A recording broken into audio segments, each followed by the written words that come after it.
Hi friends.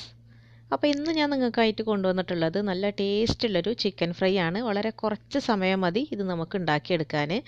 അപ്പോൾ ഈ ഒരു ഉൾഭാഗം നല്ല സോഫ്റ്റും പുറം ഭാഗം നല്ല ക്രിസ്പി ആയിട്ടുള്ള ഒരു ചിക്കൻ ഫ്രൈ നമുക്ക് ഹോട്ടലിലൊക്കെ വാങ്ങിക്കാൻ കിട്ടൂലേ, ആ ഒരു രീതിയിലുള്ള ചിക്കൻ ഫ്രൈ ആണ്.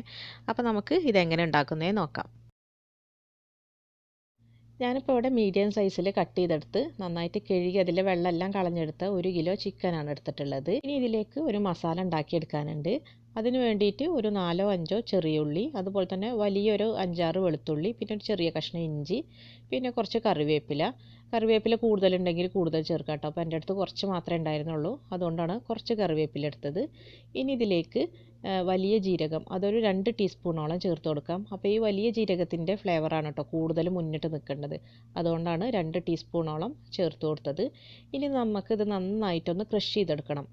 നല്ല പോലെ ഫൈനായിട്ട് അരച്ചെടുക്കേണ്ടതായി ഈ ഒരു പരുവത്തിലാണ് ക്രഷ് ചെയ്തെടുക്കേണ്ടത്. ഇനി ഇതിലേക്ക് ഈ ഒരു ചിക്കനിലേക്ക് പാകത്തിന് ഉപ്പ് ചേർത്ത് കൊടുക്കാം. പിന്നെ വേണ്ടത് മഞ്ഞൾപ്പൊടിയാണ്. അപ്പോൾ മഞ്ഞൾപ്പൊടി ഇത്തിരി കൂടുതൽ എടുത്തിട്ടുണ്ട്, ഒരു 1/2 ടീസ്പൂണോളം മഞ്ഞൾപ്പൊടി എടുത്തിട്ടുണ്ട്, ഇത്തിരി നല്ലൊരു കളർ കിട്ടാൻ വേണ്ടിയിട്ട്.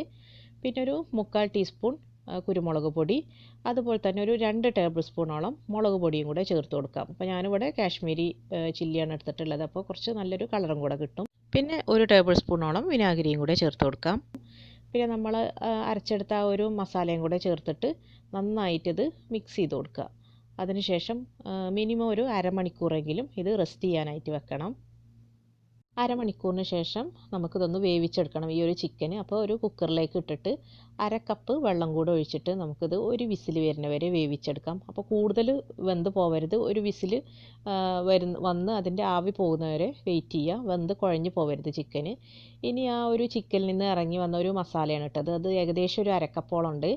അപ്പോൾ കൂടുതലുണ്ടെങ്കിൽ അത് വറ്റിച്ച് 1/2 കപ്പ് ആക്കി എടുത്തിട്ട് ചൂടാറിയതിന് ശേഷം അതിലേക്ക് ഒരു 2 ടേബിൾ സ്പൂൺ കോൺഫ്ലവറും പിന്നെ പാകത്തിന് മുളക് പൊടിയും കൂടി വേണമെങ്കിൽ ചേർത്ത് കൊടുക്കുക. അപ്പോൾ മുളക് പൊടി ചേർത്ത് കൊടുക്കുമ്പോൾ കുറച്ചും കൂടെ ആ ഒരു കളറും കൂടെ കിട്ടും. 1 ടേബിൾ സ്പൂൺ മുതൽ 1.5 ടേബിൾ സ്പൂൺ വരെ കാശ്മീരി ചില്ലി ആയിരിക്കും കൂടുതൽ നല്ലത്, അതായിരിക്കും കൂടുതൽ കളറ് കിട്ടുക. അപ്പോൾ അത് ചേർത്ത് കൊടുക്കുക. അപ്പോൾ ഞാനിവിടെ അധികം എരിവ് ഇഷ്ടമില്ലാത്തതുകൊണ്ട് ഞാനിവിടെ 1 ടീസ്പൂൺ മുളക് പൊടി ഈ ഒരു സമയത്ത് ചേർത്തിട്ടുള്ളൂ.